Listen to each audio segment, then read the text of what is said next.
In this episode, I would like to tell you how you can sound more natural when having a small talk. And actually not only small talk, just when talking to people, yes, when having a conversation. No matter whether this is some casual conversation or more formal conversation at work.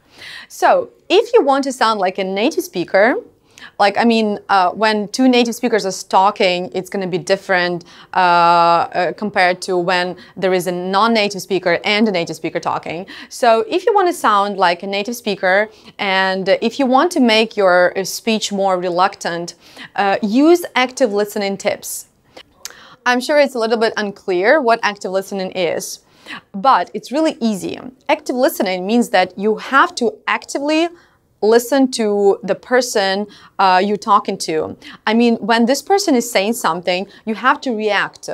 This is called active listening. For example, if I'm making all these statements right now, if you were to actively listen to me, you would be saying, yeah, that's right, absolutely, really. So that's called active listening. And just try it. You are not actually interrupting me. You are actively listening. You're showing me that you are involved in what I'm saying.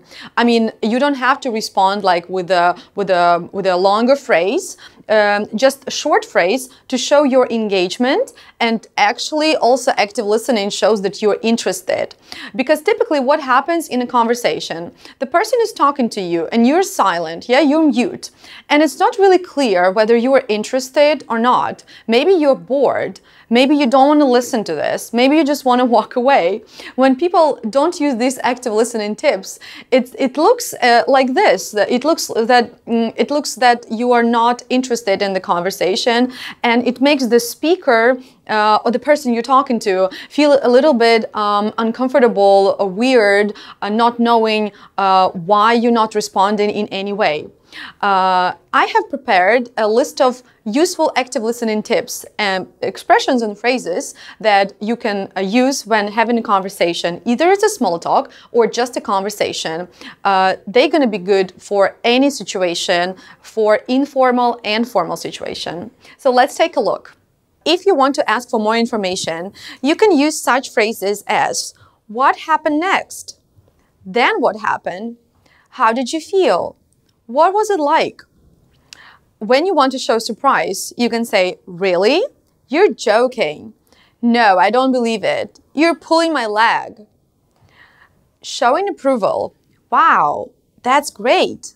That's fantastic. Well done. And if you want to show sympathy, oh no, that's awful. That's a shame. That's too bad. One more thing that is important about those phrases, they're not going to make too much impact if you don't use the right intonation.